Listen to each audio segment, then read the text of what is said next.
திருப்பூர் மாவட்டம் பல்லடம் அருகே வீடு புகுந்து திருடிய நபரை பொதுமக்கள் சுற்றி வளைத்து பிடித்து காவல் நிலையத்தில் ஒப்படைத்தனர். சித்தம்பலம் பகுதியில் விவசாயி கோவேந்திரன் வீட்டில் மர்ம நபர் புகுந்து 9 பவுன் நகையை திருடியதாக கூறப்படுகிறது.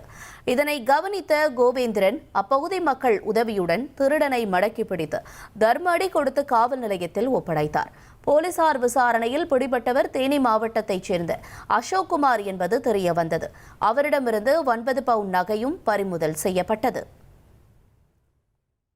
சொந்தக்காரர் கோவேந்தன் சொல்லிட்டு அவர் வீட்டில் வந்துங்க நகை பணமெல்லாம் அவர் கல்யாணத்துக்கு போயிட்டு வந்துட்டு எல்லாம் வச்சுட்டு இப்போ கிளவர பண்ணை வேலை செய்யறதுக்கு போயிட்டாருங்க.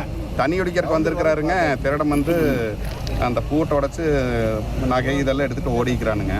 இவர் துரத்தி பார்த்துருக்கிறாரு. நாங்கள் இங்கே அதுக்குள்ள ஒரு 10-20 பேர் கூட்டிட்டோம். நாங்கள் எல்லாம் ஓடி பார்க்குற போது அந்த கட்டடத்துக்கு பக்கத்தில் காட்டுக்குள்ளே போய் மறைச்சிட்டானுங்க. அப்புறம் நாங்கள் போய் கைப்பிடியை பிடிச்சிட்டு அப்புறம் போலீஸுக்கு அதுக்கு முன்னாடியே கூப்பிட்டாங்க. அப்புறம் போலீஸுக்காரர் வந்துட்டாங்க. நாங்கள் ஒப்படைச்சிட்டோம்.